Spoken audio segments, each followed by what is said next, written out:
سپہر کے 3 بجے ہیں۔ السلام علیکم، یہ ریڈیو پاکستان ہے۔ سمرہ یوسف سے خبریں سنیے۔ اہم خبروں کا خلاصہ۔ نائب وزیر اعظم نے پاکستان کے آذربائیجان کے ساتھ تعلقات مضبوط بنانے کے عزم کا اعادہ کیا ہے۔ وزارت خزانہ نے کہا ہے کہ پاکستان کی معیشت میں مالیاتی اور خارجی محاذوں پر استحکام دیکھا جا رہا ہے۔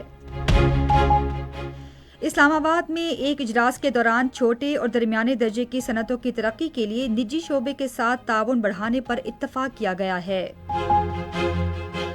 حکومت اس وقت 300 کلومیٹر سے زائد رقبے پر سڑکوں کے بنیادی ڈھانچے کے منصوبوں پر کام کر رہی ہے۔ ریڈیو اور ٹی وی کی معروف فنکارہ کمل نصیر کی آج 4تھی برسی منائی جا رہی ہے۔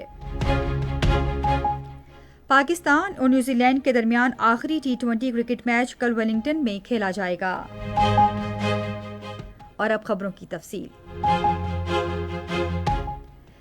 نائب وزیر اعظم اور وزیر خارجہ محمد اسحاق ڈار نے پاکستان کے آذربائیجان کے ساتھ تعلقات مستحکم کرنے کے عزم کا اعادہ کیا ہے۔ انہوں نے آذربائیجان کے ساتھ سرمایہ کاری کے منصوبوں کی تجاویز کے بارے میں اسلام آباد میں ایک بین الوزارتی اجلاس کی صدارت کرتے ہوئے کہا کہ دونوں ممالک مختلف شعبوں میں ایک دوسرے سے تعاون کر رہے ہیں۔ انہوں نے سرمایہ کاری کے قابل عمل منصوبوں کے ذریعے معاشی ترقی کی رفتار بڑھانے کے فیصلوں پر عمل درآمد تیز کرنے کی ہدایت کی۔ وزارت خزانہ نے کہا ہے کہ ملکی معیشت میں مالیاتی اور خارجی محاذوں پر استحکام دیکھا جا رہا ہے۔ وزارت نے اپنی معاشی کارکردگی کی ماہانہ رپورٹ میں کہا ہے کہ کھانے پینے کی اشیاء اور توانائی کے نرخوں میں کمی کی وجہ سے مہنگائی کا دباؤ کم ہوا ہے، جبکہ مالیاتی ٹھوس اقدامات کے مثبت نتائج برآمد ہو رہے ہیں، جس سے مالیاتی خسارے میں کمی ہوئی ہے۔ رپورٹ کے مطابق بیرونی شعبہ زائد حسابات جاریہ، برآمدی نمو، ترسیلات زر میں استحکام اور بڑھتی ہوئی غیر ملکی سرمایہ کاری کی بدولت مستحکم ہے۔ وزیر اعظم کے معاون خصوصی برائے صنعت و پیداوار ہارون اختر کی زیر صدارت اسلام آباد میں ایک اجلاس کے دوران چھوٹے اور درمیانے درجے کی صنعتوں کی ترقی کے لیے نجی شعبے کے ساتھ تعاون بڑھانے پر اتفاق کیا گیا ہے۔ شرکاء نے اس بات پر اتفاق کیا کہ نجی شعبہ چھوٹے اور درمیانے درجے کی صنعتوں کی ترقی میں کلیدی کردار ادا کر سکتا ہے اور اس کے لیے حکومتی مداخلت کم کرتے ہوئے چھوٹے اور درمیانے درجے کی صنعتوں کے ترقیاتی ادارے کے لیے ایک پائیدار معاونتی نظام قائم کرنا ضروری ہے تاکہ ادارہ طویل مدتی بنیادوں پر فعال رہ سکے۔ اجلاس میں چھوٹے اور درمیانے درجے کی صنعتوں کو قرضوں کی فراہمی کی مربوط اور ٹھوس حکمت عملی وضع کرنے پر زور دیا گیا۔ منصوبہ بندی، ترقی اور خصوصی اقدامات کے بارے میں سینٹ کی قائمہ کمیٹی کو بتایا گیا ہے کہ حکومت 300 کلومیٹر سے زائد رقبے پر سڑکوں کے بنیادی ڈھانچے کے منصوبوں پر کام کر رہی ہے۔ شاہراہوں کے قومی ادارے کے چیئرمین نے کمیٹی کو بتایا کہ سکھر سے حیدرآباد تک M6 کے کانٹریکٹ کو سب سے زیادہ ترجیح دی جا رہی ہے، جسے اس منصوبے کے قابل عمل ہونے سے متعلق بین الاقوامی کنسلٹنٹس کی تیار کردہ رپورٹ کے تحت 5 سیکشنز میں تقسیم کیا گیا ہے۔ انہوں نے کمیٹی کو مزید بتایا کہ M6 کے 2 سیکشنز PPP کے طریقہ کار پر شروع کیے جائیں گے، جبکہ حکومت بقیہ 3 سیکشنز پر سرمایہ کاری کو محفوظ بنانے پر بھی غور کر رہی ہے، کیونکہ ان سیکشنز کی تکمیل کے لیے خاطر خواہ فنڈز درکار ہیں۔ یہ خبریں آپ ریڈیو پاکستان سے سن رہے ہیں۔ خصوصی سرمایہ کاری سہولت کونسل صنعتی برآمدات کے فروغ میں معاونت کر رہی ہے۔ پاک الیکٹران لمیٹڈ نے باضابطہ طور پر امریکہ کو اپنی مصنوعات کی برآمد کا آغاز کر دیا ہے۔ PEL ٹرانسفارمرز کی پہلی کھیپ رواں ماہ کی 13 تاریخ کو پاکستان سے امریکہ روانہ کی گئی۔ امریکہ میں پاکستان کے سفیر رضوان سعید شیخ نے کہا ہے کہ علاقائی چیلنجز، اقتصادی دباؤ اور سیکورٹی خطرات کے باوجود پاکستان مضبوط طور پر ابھرا ہے۔ واشنگٹن ڈی سی میں پاکستانی سفارت خانے کی جانب سے یوم پاکستان کے حوالے سے منعقدہ تقریب سے خطاب کرتے ہوئے انہوں نے کہا کہ امریکہ میں مقیم پاکستانی ہمارے مستقل سفیر ہیں، جس سے پاکستان اور امریکہ کے درمیان تعلقات مزید مضبوط ہو رہے ہیں۔ سفیر نے پاکستانی نژاد امریکی کمیونٹی سے کہا کہ وہ پاکستان کے بارے میں مثبت مثبت بیانیوں کو فروغ دیتے رہیں، روابط کو فروغ دیں اور امریکہ اور پاکستان دونوں کی ترقی میں اہم کردار ادا کریں۔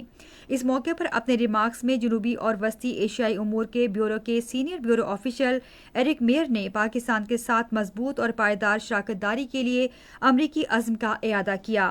انہوں نے کہا کہ دونوں ممالک کی شراکت داری اقتصادی، سیکورٹی، تعلیمی اور ثقافتی تعلقات پر محیط ہے اور امریکہ اور پاکستان ان تعلقات کو مزید فروغ دینے کے خواہش مند ہیں۔ ترکی کے قونصل جنرل جمال سینکو نے آج کراچی میں سندھ کے وزیر اعلیٰ سید مراد علی شاہ سے ملاقات کی۔ ملاقات کے دوران صوبے کے تعلیمی شعبے میں مل کر کام کرنے پر اتفاق کیا گیا۔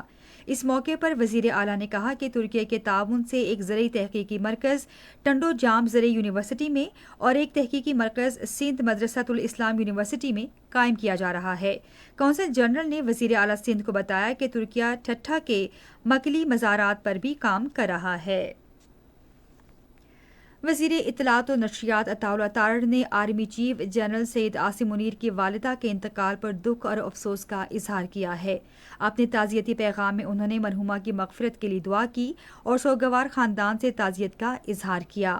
وفاقی وزیر نے کہا کہ پوری قوم آرمی چیف اور ان کے اہل خانہ کے غم میں برابر کی شریک ہے۔ یوم پاکستان کے موقع پر بلوچستان بھر میں 600 سے زائد تقریبات کا انعقاد کیا گیا۔ ان تقریبات میں 1.5 لاکھ سے زائد افراد براہ راست اور 10 لاکھ افراد سوشل اور الیکٹرانک میڈیا کے ذریعے شریک ہوئے۔ بلوچستان کے عوام نے بھرپور جوش و جذبے سے ان تقریبات میں شرکت کی۔ تقریبات کے دوران فضا نعرہ تکبیر اور پاکستان زندہ باد سے گونج اٹھی۔ بلوچستان بھر میں پیناپلیکس، بینرز، پوسٹرز اور پاکستانی پرچم آویزاں کیے گئے۔ یوم پاکستان کی مناسبت سے بلوچستان سپورٹس فیسٹیول کا بھی انعقاد کیا گیا۔ غیر قانونی طور پر مقیم غیر ملکیوں اور افغان سٹیزن کارڈ ہولڈرز کے پاس پاکستان چھوڑنے کے لیے دی گئی مہلت میں 7 دن باقی ہیں۔ حکومت نے ان افراد کو ملک چھوڑنے کے لیے اس ماہ کی 31 تاریخ تک حتمی مہلت دے رکھی ہے۔ حکومت نے یقین دہانی کرائی ہے کہ اس عمل کے دوران کسی سے کوئی ناروا سلوک نہیں کیا جائے گا اور وطن واپس جانے والوں کے لیے خوراک اور صحت کی سہولتوں کے انتظامات کیے گئے ہیں۔ Jammu Kashmir democratic freedom party نے بھارت کے غیر قانونی زیر قبضہ جموں کشمیر میں بھارتی فوجوں کی جانب سے محاصرے اور تلاشی کی بڑھتی ہوئی کارروائیوں کے دوران عوام کو ہراساں کرنے کی شدید مذمت کی ہے۔ ڈیموکریٹک فریڈم پارٹی کے ترجمان ارشد اقبال نے سری نگر میں ایک بیان میں کہا کہ تلاشی کی جاری کارروائیوں، رات کے وقت چھاپوں اور سیاسی کارکنوں کی گرفتاریوں کا مقصد انہیں ڈرانا، دھمکانا اور حریت پسند کشمیریوں کی آوازوں کو دبانا ہے۔ ترجمان نے کہا کہ اس طرح کی مذموم کوششوں سے کشمیری عوام کے حق خود ارادیت کے حصول کے مشترکہ نصب العین کو متزلزل نہیں کیا جا سکتا۔ غلامی اور بحر اوقیانوس کے پار غلاموں کی تجارت کے متاثرین کی یاد میں عالمی دن آج منایا جا رہا ہے۔ اس سال کا موضوع ہے ماضی کو تسلیم کریں، حال کی اصلاح کریں، وقار اور انصاف کا مستقبل تعمیر کریں۔ ریڈیو ٹی وی کی معروف فنکارہ اور براڈ کاسٹر کنول نصیر کی آج 4تھی برسی منائی جا رہی ہے۔ وہ ریڈیو کی معروف شخصیت موہنی حمید کی بیٹی تھیں، جنہیں آپا شمیم کے نام سے بھی جانا جاتا ہے۔ کنول نصیر 5 دہائیوں تک پی ٹی وی اور ریڈیو پاکستان سے وابستہ رہیں۔ وہ پاکستان ٹیلی ویژن کی پہلی خاتون اینکر، پہلی خاتون نیوز کاسٹر اور پہلی خاتون اناؤنسر تھیں۔ ان کی خدمات کے اعتراف میں انہیں صدارتی تمغہ حسن کارکردگی اور متعدد دیگر قومی اعزازات سے نوازا گیا۔ کنول نصیر 2021 میں آج کے روز انتقال کر گئیں۔ کرکٹ۔ پاکستان اور نیوزی لینڈ کے درمیان 5واں اور آخری T20 بین الاقوامی کرکٹ میچ کل ویلنگٹن میں کھیلا جائے گا۔ نیوزی لینڈ پہلے ہی سیریز 3-1 سے جیت چکا ہے۔ خیبر پختونخوا کے ناگہانی آفات سے نمٹنے کے ادارے نے آج سے جمعرات تک صوبے کے بالائی علاقوں میں بارشوں کا انتباہ جاری کیا ہے۔ پی ڈی ایم اے کے مطابق تمام ڈپٹی کمشنرز کو ہدایت کی گئی ہے کہ پیشگوئی کی مدت کے دوران کسی بھی جانی یا مالی نقصان سے بچنے کے لیے حفاظتی اقدامات کیے جائیں۔ پی ڈی ایم اے کا کنٹرول روم دن رات کام کر رہا ہے اور عوام کسی بھی ہنگامی صورتحال میں 1700 پر رابطہ کر سکتے ہیں۔ اور اب موسم۔ محکمہ موسمیات کی پیشگوئی کے مطابق آئندہ 12 گھنٹوں کے دوران خیبر پختونخوا، گلگت بلتستان، کشمیر، شمال مغربی بلوچستان اور خطہ پوٹوہار میں تیز ہوائیں چلنے اور کہیں کہیں گرج چمک کے ساتھ بارش کا امکان ہے۔ ملک کے دیگر حصوں میں موسم خشک رہے گا۔ آج ریکارڈ کیا گیا 22 شہروں کا درجہ حرارت: Islamabad 27 degree centigrade, Lahore 33، Karachi 31، Peshawar Muzaffarabad 28، Gilgit 22 اور مری 18، جبکہ سری نگر 18، جموں 29 اور لیہ میں 1 ڈگری سینٹی گریڈ۔ آخر میں اہم خبروں کا خلاصہ ایک بار پھر سن لیجیے۔ نائب وزیر اعظم نے پاکستان کے آذربائیجان کے ساتھ تعلقات مضبوط بنانے کے عزم کا اعادہ کیا ہے۔ وزارت خزانہ نے کہا ہے کہ پاکستان کی معیشت میں مالیاتی اور خارجی محاذوں پر استحکام دیکھا جا رہا ہے۔ اسلام آباد میں ایک اجلاس کے دوران چھوٹے اور درمیانے درجے کی صنعتوں کی ترقی کے لیے نجی شعبے کے ساتھ تعاون بڑھانے پر اتفاق کیا گیا ہے۔